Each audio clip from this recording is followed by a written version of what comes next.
बदतर काम किए। उमरी बादशाह बना और उसने अपनी हुकूमत में, अपने दौर में, कलाम में लिखा है, खुदावन की नजर में बदतर काम किए। पहली नस्ल, जब इंसान खुदा की नजर में आ जाए तो आप बताइए कि कोई बच सकता है खुदा की नजर में आकर बदी करके? वो लोग जो बंद कमरों के अंदर बदी कर रहे हैं, खुदावन की नजर उन पर है। वो जो बंद कमरों के अंदर सियासत करते हैं खादिमों के खिलाफ, खुदा की नजर में है।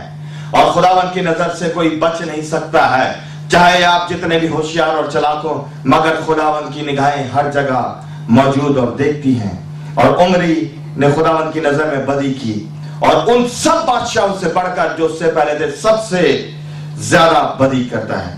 बात यहां पर खत्म नहीं हो जाती, बात अब यहां से सिलसिला शुरू होता है। आप ये देखें कि कई इस तरह के खानदान हैं, और मुझे बड़ा अफसोस होता है उनके खानदानों को देखकर, कि बाप अपने बच्चे के साथ बोतल खोलता है और उसे शराब पिला रहा होता है। और कई बाप तो मैंने इस तरह के देखे हैं, इतने लिबरल और इतने आजाद ख्याल के, कि वो अपने बेटे के साथ शराब और सिगरेट भी शेयर करते हैं, और उनसे उनकी जिंदगी के बारे में बेहुदा सवाल भी करके बड़े खुश होते हैं कि मेरा बेटा जवान हो गया है। ऐसे माँ बाप के लिए मैं दुआ करता हूं, और उनके लिए ये खुदा से हिकमत मांगता हूं कि खुदावन उनके बंद ज़हनों को खोल, क्योंकि पौलुस कहता है कि इस जहां के खुदा ने उनकी अक्लों को अंधा कर दिया है। और मैं ना सिर्फ ऐसे माँ बाप पर, बल्कि मुझे माफ कीजिएगा और मुझे गलत ना समझिएगा, मैं किसी कलीसिया के खिलाफ भी नहीं हूं। कुछ ऐसे चर्चेस में मेरा जाना हुआ जो ईस्टर पे और या क्रिसमस की हॉगमनी सर्विसेज के ऊपर, ईस्टर सर्विसेज के ऊपर आखिरी बेंच के बाद उन्होंने शराब के टेबल लगाए रहे हैं। मैं उन खादिमों पर और उन कलीसियाओं के लिए भी दुआ करता हूं। और ये पैगाम जितने लोग सुन रहे हैं या देखेंगे, मैं उनको ये बात बताता हूं जो मसीह ईमान में है या मसीह ईमान के लोग नहीं हैं। मैं आपको एक बात बता दूं, खुदा का खादिम होने के नाते, मसीहत में शराब कहीं भी हलाल नहीं है।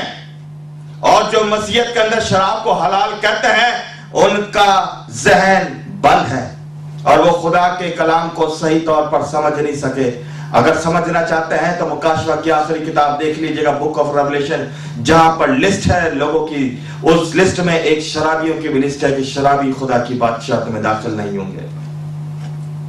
और आप दुनियावी तौर पर हम ये बात कहते हैं कि बाप शेर तो बेटा सवा शेर। हमने एक मिसाल सुनी है, बाप शेर और सवा शेर बेटे की। और ये किस तरह सवा शेर है? ये बाइबल के मुताबिक आप ये देखें, खुदावंद के अंजील के मुताबिक, अंजीली बयान में पहली नस्ल मैंने उमरी के बारे में बताया, और दूसरी नस्ल आप देखें, उमरी का बेटा, पहला सलातीन 16वां बात आगे बढ़ती है, 29वीं आयत में आता है। खुदा के कलाम में इस तरह लिखा है, और शाह यहूदा आसा के 38वें साल से उमरी का बेटा अखीयब इसराइल पर सल्तनत करने लगा। और उमरी के बेटे अखीयब ने सामरिया में इसराइल पर 22 बरस सल्तनत की। और उमरी के बेटे अखीयब ने जितने उससे पहले हुए थे उन सबों से ज्यादा खुदावंद की नजर में बदी की। यानी कि अपने बाप को भी पीछे छोड़ गया। बाप ने अगर पहाड़ सामरिया के नाम पे रखा तो अखीयब उसका जो बेटा निकला वो बाप को भी पीछे छोड़ गया, बाप का भी बाप हो गया। और इसलिए मैं सारे वालिदैन को, मां बाप को ये एडवाइस करता हूं, हम्बल रिक्वेस्ट करता हूं मसीह यीशु में होकर, कि अपने बच्चों के साथ बिठा के उनको कोई ऐसे काम का इनकरेज ना करें कि वो आपको भी पीछे छोड़ जाए। अगर आप एक गिलास पीते हैं तो आपका बेटा 2 गिलास पिएगा। अगर आप एक बोतल खत्म करते हैं तो आपका बेटा 2 बोतलें पिएगा।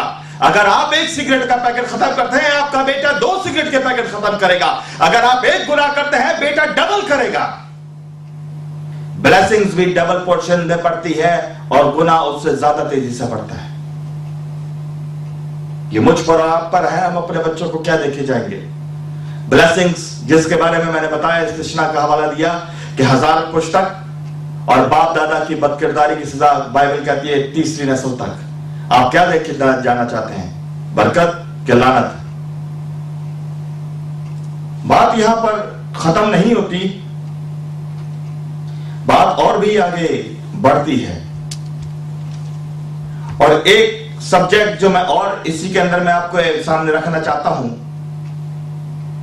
और वो बात यही पहला सलातीन उसका 22वें बाब के अंदर है।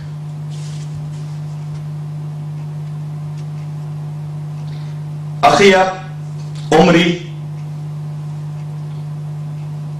और ये देखिए तीसरी नस्ल,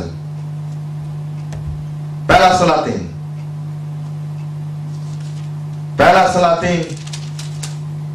इसका 22वां बाब और उसकी 91, 92 और 93 आयत आखिरी बिल्कुल चैप्टर बुक का। और अखीयब का बेटा अखजिया शाह यहूदा यहूसवत के 17वें साल से सामरिया में इसराइल पर सल्तनत करने लगा, और उसने इसराइल पर 2 बरस सल्तनत की। और उसने अखीयब की नजर में बदी की और अपने बाप की राह और अपनी मां की राह निबात के बेटे यरबाम की राह पर चला, जिसने उसने बनी इसराइल से गुनाह कराया और अपने बाप के सब कामों के मुआफिक बाल की प्रस्तिश करता और उनको सजदा करता रहा, और खुदावन इसराइल के खुदा को गुस्सा दिलाता रहा। बाप गुनाह, बेटा और डबल गुनाह, और पोता और ज्यादा, और बुतों को भी बनवाता है और उनके आगे घुटने टेक कर सजदा भी करता है। नस्ल दर नस्ल हम लानत पर लानत दिए चले जाते हैं और हमें पता ही नहीं चलता। और मुझे बड़े ही अफसोस के साथ एक और बात कहनी पड़ती है। अक्सर लोग दुआ के लिए आते हैं, प्रेज द लॉर्ड, खुदावंद के घर में आते हैं, खुदा से खादिमों से दुआ करवाते हैं, बड़ी अच्छी बात है, बाइबल के मुताबिक है, ईमानदारों की दुआ के बदौलत बहुत कुछ होता है। और जब खुदा के खादिम हाथ बढ़ाते हैं तो बीमारियां और बदरूहें निकलती हैं और यीशु के नाम को जलाल मिलता है। लेकिन जहां खुदावंद के नाम को जलाल मिलता है, बहुत ही मुझे अफसोस की बात लगती है, जो लोग दुआ करवाने आते हैं या जब उनसे बात करें और वो बड़े फख्र से बोलते हैं, पादरी साहब, पास्टर जी, ये ब्लड प्रेशर तो हमारा खानदानी बीमारी है, शुगर तो मुझे मेरी मां के वसीले से मिला है, हार्ट प्रॉब्लम तो मेरे प्योन उसी मेरे उधर से मुझे मिला है। मैं